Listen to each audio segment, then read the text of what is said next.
super weaklings. We'll see.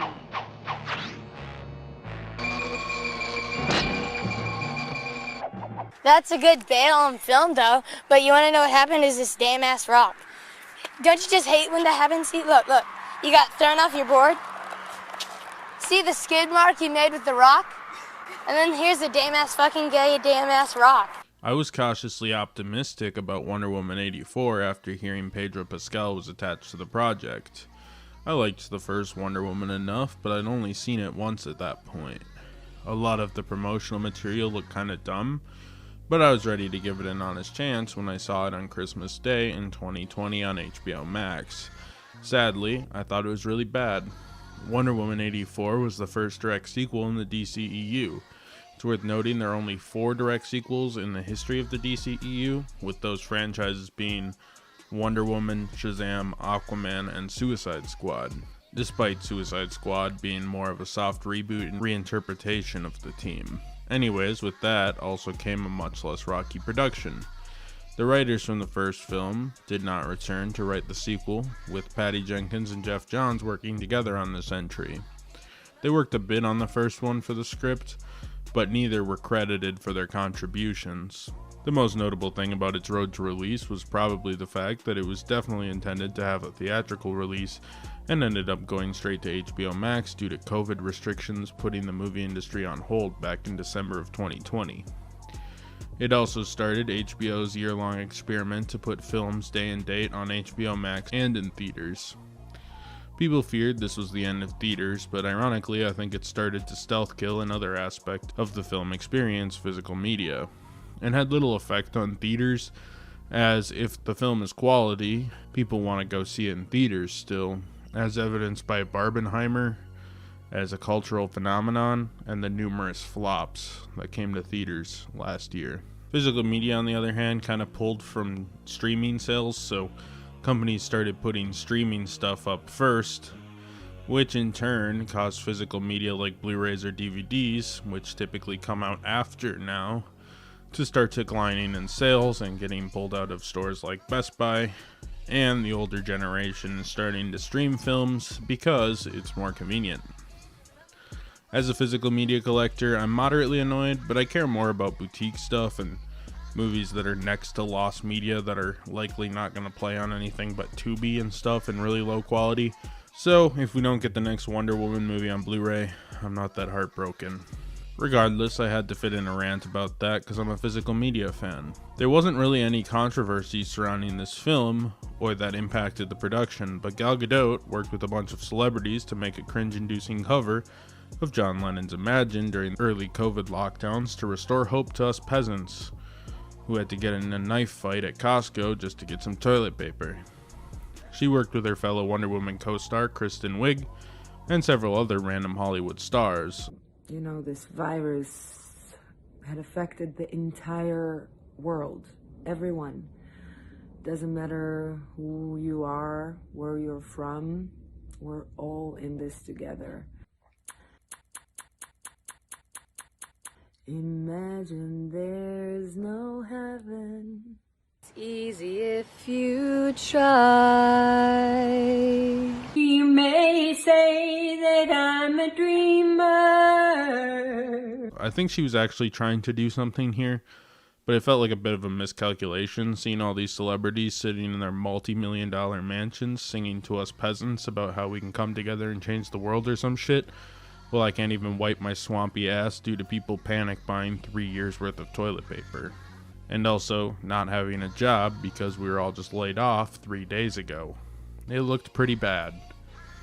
Also, the song is anti-religion, anti-nationalist, and anti-capitalist, which is kind of sweet coming from Gal Gadot, who's singing the song in her $5 million mansion, and who frequently praised the IDF in her past, which we don't have to get into any further. IDF soldiers opened fire as people were trying to get food from aid trucks. And the world will be as one.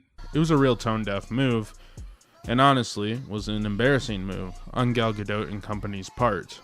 Wonder Woman 1984 sees Wonder Woman return in a new adventure set in, well, 1984, where she works at the Smithsonian, just like in Batman v Superman Dawn of Justice, and no one questions why she hasn't aged a day, since she started there, and no one questions in Batman v Superman why she hasn't aged a day since. In 1984, though, the Smithsonian gets a rock that turns out can grant wishes to the user. It forms with Maxwell Lord, a donor for the Smithsonian, not before granting the wish of Barbara Minerva, who wants to be a bad bitch like Wonder Woman, which starts to turn her sexy, a la Spider-Man in Sam Raimi's Spider-Man trilogy. How you doing, buddy? How was the field trip? I don't feel well. I'm gonna go to sleep.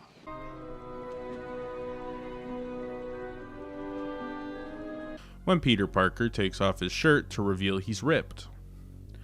Maxwell Lord ends up wishing for money and power and ends up taking over half of the world's oil supplies and eventually destabilizing the Middle East.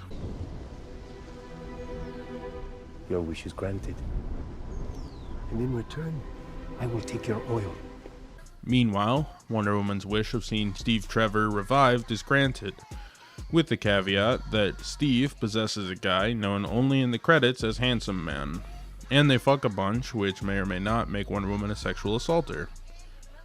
Regardless, she's happy Steve is alive, but she realizes the wishing stone thing is bad and causing harm to the people like the Middle Easterners who are now in a destabilized region, as well as Barbara, who's turned into Cheetah Woman, and Handsome Man, whose life was upended in favor of Steve's. After a fight with Cheetah, where Wonder Woman overtakes Cheetah, she enters a bunker where Max is broadcasting to every frequency in the world, allowing everyone to make wishes. But Wonder Woman makes a rousing speech where she says a bunch of bullshit and tells everyone to renounce their wish, which everyone in the fucking planet does apparently, depowering Max and causing the world to restore to normal. You must be the hero. Only you can save the day. I renounce my wish! Wonder Woman's here, and she wants Steve back, who she fell deeply in love with after 3 days in a war zone, and she's granted her wish at the expense of the aptly named Handsome Man, who she proceeds to have sex with a bunch without his consent. Unfortunately, the actual occupant of the body doesn't get a give consent, rather, she gains consent from Steve Trevor. However, she soon learns using these wishes for her own gain at the expense of Handsome Man is bad, and despite her views on the Middle East, she shouldn't destabilize a region of the world just to have sex with Steve Trevor, since his time had come.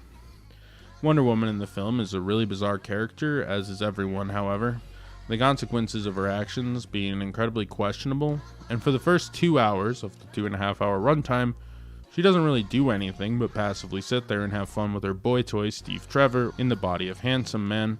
In the overly long opening, young Diana learns you can't cheat destiny or some shit, which was an ad that makes the conclusion of this film feel like a Saturday morning cartoon. Gal Gadot is okay, I suppose, but the film is so distractingly terrible that I forget if she's good or not in the film. Maxwell Lord is the villain of this movie, and as I stated, is pretty much just Max Lord in the way that he's a guy in a suit, and otherwise isn't really anything like the character the film claims to be adapting. Max just wants to strike it rich, to be a good dad, and have a better life. When he gets the Stone of Wishing or whatever the MacGuffin is called, he just wishes for stuff and eventually destabilizes the Middle East and the world at large. Throughout the film, he also wants his son to wish for something exciting, like infinite wealth, while his son just wants him to be a good dad. It's pretty on the nose. Eventually, Max realizes he's wrong and gives up the money and power to be a better dad. Pedro Pascal is always charming, but he's such an eye roll of an actor at this point since, again, he falls into this typecast of dad guy and fails to really elevate the character beyond that of a total cartoon character. My favorite role for Pedro at this point is Unbearable Weight of Massive Talent, where he's allowed to be a different character that isn't dad guy, as he's been in The Mandalorian, The Last of Us, this, and the upcoming Fantastic Four, where he was selected to be the safest possible casting for Reed Richards. I'm calling it now. The Fantastic Four will somehow time travel and cause Franklin Richards to be born, making him a dad. That is, if Franklin isn't just in the main cast from the jump. Cheetah was once Barbara Minerva, who is a generic nerd cartoon character with no depth that wears glasses so people don't realize that Kristen Wiig is generically attractive. As time goes on and she makes her wish, she no longer trips and now can let her hair down. She can also take her glasses off. Yeah, I like it. You look amazing. She's also almost sexually assaulted twice by the same guy she keeps running into, And this dude wears a trench coat I can only describe as one that you'd see in a commercial G.I. Joe PSA in the 80s. I'll take you to her. Uh-oh. Look, Wild Bill! Who was that? Some stranger! It's a pristine, clean trench coat that looks right off the rack. Having a little bit of trouble walking in those heels, huh? It's okay, I wear these heels all the time. Come on, let me walk you home. Who was that? I'm just trying to be nice. The first time, she's scared and saved by Wonder Woman, but the second time, she's now super badass and gets away safely. These scenes kind of remind me of the scene in Supergirl where a couple of truckers try to sexually assault Supergirl. Oh, I was wondering if you could tell me where I am. What do they call this place, Eddie? Lover's Lane, isn't it? You got it in one, Billy boy. Lover's Lane. While she's wearing an A&W shirt, the advertiser for that film. Cheetah is annoyingly cartoony, both as Barbara, who's just overly lame and mediocre, and eventually as a cartoon supervillain, Cheetah. It actually reminds me a lot of Electro from Amazing Spider-Man 2, a character with a comical lack of depth who becomes a supervillain.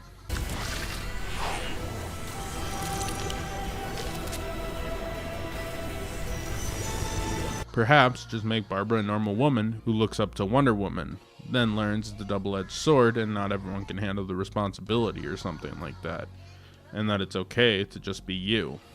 Instead, the movie wants you to know this woman's a fucking loser, and the only shot she has at ever doing anything not terribly pathetic is to become a metahuman. The character is overly shallow for a character that is in a movie that clocks in at a whopping 2.5 hours.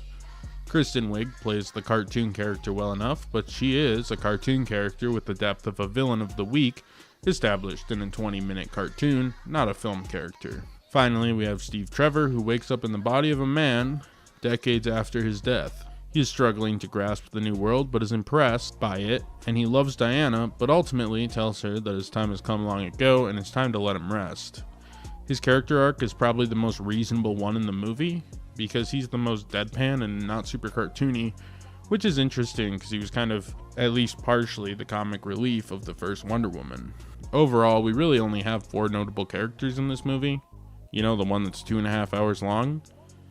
And 3 of them are pretty much just cartoon characters. We have Wonder Woman, who's whiny and obsessive and refuses to let Steve go, and even sexually assaults a guy, which I think is a first for a non-demonized superhero film. Finally, we have Steve, who's like Diana, you're acting like a psycho, who probably is the closest thing to a real character. Cheetah, who's a total cartoon character, and Max, who's a total cartoon character. It's kind of a baffling lack of real development or depth within these characters. Matthew Jensen does the cinematography on this movie, and it may be uglier than the cinematography from the original Wonder Woman. Matthew Jensen, of course, is known for the other Wonder Woman and the equally ugly 2015 Fantastic Four reboot. This film is so oversaturated that it causes grain on my 4K screen, which should not happen in a professional, digitally shot film. For example, the vibrance of the mascara is upped so much that you can start to see the colors crack a bit. Look at the greens in this establishment shot, it just doesn't look good. On that note, the CGI is also really poorly done. Look at Wonder Woman running here. It looks like the Linkara run. Finally, the flying looks so unnatural. Compare this to Man of Steel from 6 years earlier. There's absolutely no excuse. This movie is kind of shot like an insurance commercial, but I think that's kind of an insult to the work done on insurance commercials. It looks absurdly bad. Tonally, this movie is basically a cartoon, which could be fine if it was shorter and didn't occasionally beg us to care for these characters. I don't want to diss cartoons either. Shows like Batman the Animated Series manage to have more villain depth in their episodes, and they're much shorter. Look at Heart of Ice. Pray you hear me somehow. Someplace where a warm hand waits for mine. Look at the episode Heart of Ice. Plus, cartoons are often made with kids in mind and teaching generic lessons and have way less time to work with. This movie is around the length of 7 standard TV episodes and seems to achieve on par with the single episode of a 21-minute television show at best. I also think with some themes, like total nuclear annihilation, the destabilization of the Middle East, and various attempted sexual assaults throughout the movie, that you can pretty easily remove the pretense that this PG-13 movie is aimed at kids. Also, this is the follow-up to a movie that had serious themes about World War I, including the use of chemical weapons, killing, and implying that the world is basically unchangeable and that there will always be evil. Like, am I missing something? What were they going for here? It's such a weird contrast in tones, and it's also kind of an insult to comic books, because comic books typically actually have pretty deep themes occasionally. Not all of them, but some of them, and a lot of the times their characters are pretty well thought out and well fleshed out, where you look at the characters here and they're not that. Anyhow, let's look at the characters and where they're adapted from. Cheetah, one of the key adversaries of Wonder Woman 1984, is also one of Wonder Woman's key villains, being created early on in Wonder Woman's existence, all the way back in 1943's Wonder Woman number 6. The version we see is based on the later iteration of the character, named Barbara Minerva, who first appeared in Wonder Woman Volume 2, number 7, in 1987, and has been the primary version of the character ever since. In the comics, she was a rich heiress to a fortune who became a cheetah on an adventure overseas. In the film, she worked with Wonder Woman at the Smithsonian before getting her wish granted to become an apex predator. Not super accurate, but honestly, I'm not a big cheetah fan. I don't think there are very many cheetah fans, and the results are close enough that I'm fairly unbothered by the change. Ultimately, it's a lady who becomes a cheetah woman.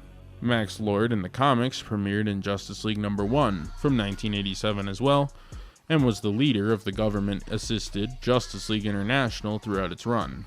He was integral to one of the best Justice League teams, consisting of mostly different characters than, by the standard of the Justice League, with the original lineup consisting of Batman, Black Canary, Blue Beetle, Captain Marvel, Dr. Fate, Dr. Light, Guy Gardner, Green Lantern, Martian Manhunter, and Mr. Miracle, before adding other long-term members like Fire, Ice, Booster Gold, Blue Devil, Power Girl, Rocket Red, among many others. It was basically the only era of Justice League that wasn't led by DC's core heroes, rather by a group of misfits, and I thought it was kind of amazing for that. Anyways, he's also famous for killing Ted Kord, the second Blue Beetle, who's a fan favorite in the comics, in a shock twist during Countdown to Infinite Crisis number 1, after Blue Beetle uncovered his plan to wipe out metahumans. It was brutal and sent shockwaves throughout the fandom back in the day. Still a badass fucking twist, and probably the best moment of the Infinite Crisis saga, but I digress. The film version is definitely a Cassie Kane from Birds of Prey situation, where they had a character name and worked from there. Max Lord from the film gains his powers to grant wishes through the Dreamstone. He's a real bad dad and a rich guy, but like every dad from 90s children films, learns the error of his ways and becomes a good, more loving and attentive dad. What this has to do with the character from the comics is beyond me, but whatever. Musically, the scores by Hans Zimmer fail to meet up with the other works he made for this universe, who had a lot of the most notable scores in the franchise. The score almost feels like a cheap 90s comedy, like that one where Arnold Schwarzenegger and Danny DeVito are brothers. Never saw that movie, but it just came to mind. Meh. This movie could have just taken the easy way out and scored it with 80s pop, but I guess if that happened, I would just complain that that's a lazy, cheap gimmick that a lot of movies use, so I guess they couldn't win on this one. Unless they wanted to make some memorable music for Wonder Woman, but no one wants to do that. The editing in this movie is good. It was edited by Richard Pearson, who did a lot of similar films. We talked about him in the Justice League portion of this video, but he's done lots of action movies of this scale, like some of the MonsterVerse films, Iron Man 2, Quantum of Solace, and some Bourne films. So he's definitely ideal for a project like this, and did a really solid job. I think the film could have been trimmed more, but I don't know how much say he actually had in the length of the film. The action scenes were often saved by his editing. For example, the car chase fight, which has the horrendous Linkara run, at least had solid editing, and stuff really shines from the editing. The end credit scene likely wasn't really intended to go anywhere, but was added as a cute little thing. It sees Asteria, the Amazon warrior of legend who got to battle with the Spartans from 300 earlier in the film, in her gold armor Wonder Woman wears for one scene and then discards after 10 seconds. Now, she's older, and she saves a baby.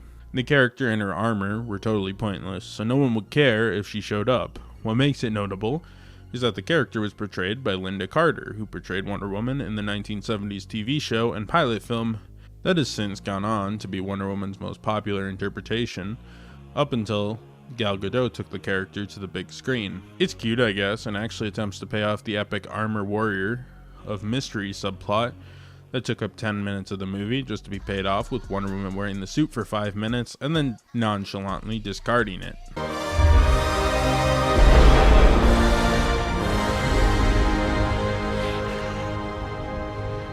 I will admit, the White House fight was kinda cool. I like the shot where Wonder Woman spends a bullet and then smacks it with her gauntlet.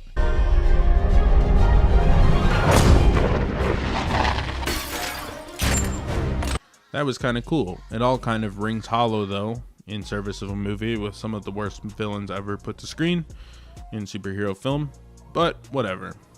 In terms of the stuff I didn't really care for, this film was written by Geoff Johns and Patty Jenkins, as I said, both of whom, when not put in check by other people, seem to have issues making actual well-made stories, but both had lots of clout at the time. Patty Jenkins from the first Wonder Woman, which he had very little hand in writing, mind you, and Geoff Johns, who famously made high-selling gimmick comics, including introducing the revival of Hal Jordan and Barry Allen, introducing various Lantern Corps to expand the lanterns, I guess, and reintroducing the Justice League into the New 52, which Zack Snyder would end up heavily drawing from to help craft his universe, crossing the Watchmen and the main DC universe over for the first time in Doomsday Clock, as well as creating the Three Jokers comic series, which sees 3 Jokers, as apparently the whole time Batman wasn't fighting 1 Joker, but 3. It was a Black Series graphic novel, and while it was teased for a long time, it never really gained much notoriety. The problem with Geoff Johns is that while his concepts grab an audience, it's rarely well done when on a larger scale, and his monthly writings are often stretched, repetitive, boring, and shallow. He had some really good runs of Justice Society and Flash early on, but more recently he's become more of a gimmicks idea guy, and it led to a lot of sales, which Warner Brothers liked, and so they brought him on to write this movie with Patty Jenkins. So you have these two running a motion picture that ends up being 2.5 hours, yet simultaneously incredibly boring, undercooked, and hollow. Also, Wonder Woman makes her and Steve's plane invisible at one point, which felt really odd, kind of out of the blue for this universe. Also, apparently, it being invisible means it can avoid radar somehow, which isn't exactly how radar works, since it's about bouncing sounds off of objects in the air to detect where they are. I don't get it. This genuinely might be in my top 10 for the cheesiest films I've ever seen. Also, Wonder Woman doesn't really try to stop the wishing shit until Steve goes back to hell and she no longer gets anything out of it. So we have a hero who sexually assaults a guy, and then when her boyfriend frees her weird sex slave, she says, meh, I guess I should stop the wishes for everyone else.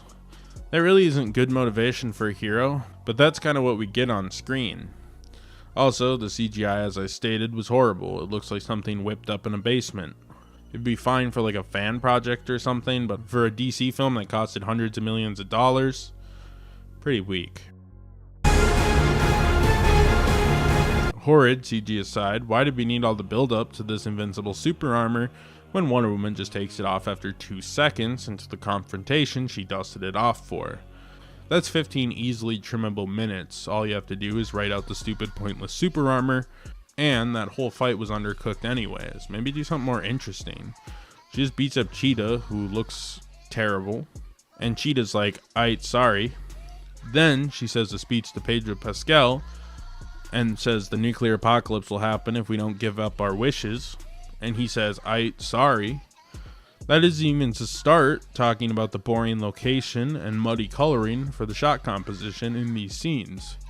Pedro Pascal's character also flirts with the idea of becoming a Donald Trump-like stand-in here, but that kind of goes nowhere. The movie ends on Wonder Woman walking around the city in such a fashion as to make it look like a Lifetime Christmas movie, and by that point, my mind kind of hurted.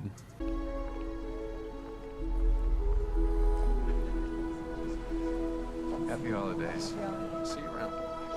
The film is absolutely dreadful. They stretched the 22-minute cartoon episode concept into a film that's 20 minutes shy of the runtime of The Godfather, clocking in at just over 2.5 hours. It wastes your time, has some of the worst written villains I've ever seen in a major motion picture, especially one of this length, and gives us a lot of time to hang out with characters that are lame, boring, shallow, and often not well thought out. I mean, Steve Trevor invades a guy's body, and Wonder Woman and Steve sit around in his fucking house for half the movie. That condemns sexual assault at points, when Kristen Wiig is almost sexually assaulted twice, but ironically doesn't see the fact that Wonder Woman's kind of a weird, creepy sex offender here.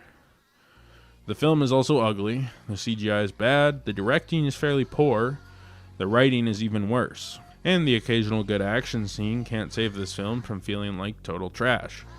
It also shares a lot of parallels with the similarly bad Supergirl film, which I've already mentioned in this video. The difference, of course, being this is the follow-up to a film that was critically acclaimed and created by the same director and actors, only they took the director out of the director's chair and expected her to also write the film, a talent she evidently doesn't have, since the film is written like absolute dog shit. She also clearly overlooked blatant creative flaws, like the cinematographer's poor shot composition, the color team's poor color correction, and didn't know how to create shots on a green screen in a green screen heavy film in a green screen heavy genre. The film is so utterly, fundamentally flawed, it's almost ridiculous, before you even start diving into the paper-thin plot and poorly written characters. Wonder Woman 1984 was made for around $200 million, earning $170 million at the box office. However, with the COVID-19 lockdowns, it was inevitably not going to crush the box office by any means. It's also fairly hard to gauge how much it ended up netting HBO Max when you consider subscriber growth versus the amount of people who watched it, who subscribed for that reason, and how many of those subscribers were retained to watch other HBO Max content. It's very hard to actually put a numerical value on the worth of Wonder Woman 84, and what they tell stock investors could be totally different than what the actual reality is. It's almost impossible to gauge. Also, with streaming services not forced to disclose numbers, it's also hard to say what the film did beyond what Warner Brothers says. I think it's fair to say the film did alright, given the losing proposition of releasing during early COVID when companies had no idea what to do with their projects. Warner Brothers has claimed the movie was played around 15 million times, based on the total minutes watched metric. Take that for what it's worth. But when you consider the budget of around $200 million, that means if the movie was watched $15 million in the first day, and that's what they were going off of, you essentially are counting each view as being worth over $10, which I don't know if that actually is equatable, because people who own HBO Max already might have watched it like I did. It doesn't necessarily guarantee subscribers. It doesn't guarantee that people aren't watching it on the free trials. There's lots of factors that play into the film, and yeah, streaming, it's a fucking weird business model. It's never profitable. It's a weird business model, kind of like most web apps. But anyways, critics generously said the film was mixed or lukewarm. The Rotten Tomatoes score ended up at 58%, with a Metacritic score of 60 out of 100. Positive reviews compared it to a page-turning comic book and calling it pure pop energy. I don't know how that is. Comic books are typically pretty quick reads. I don't know if those people read comic books. This would be like a page-turning fucking 1,000-page comic book. Negative reviews said that the film lacks a lot of the confidence of the first, calls the script a mess, and says the film lacks substance. Wonder Woman 84 didn't win many awards, but it did get top prize at the Nickelodeon Kids' Choice Award, winning the coveted Favorite Movie Award, with Patty Jenkins and Gal Gadot personally getting slimed at the award show. I don't know if that's true. Patty Jenkins allegedly keeps the trophy in her office to keep herself humble when she thinks she's winning too much. I also don't know if that's true.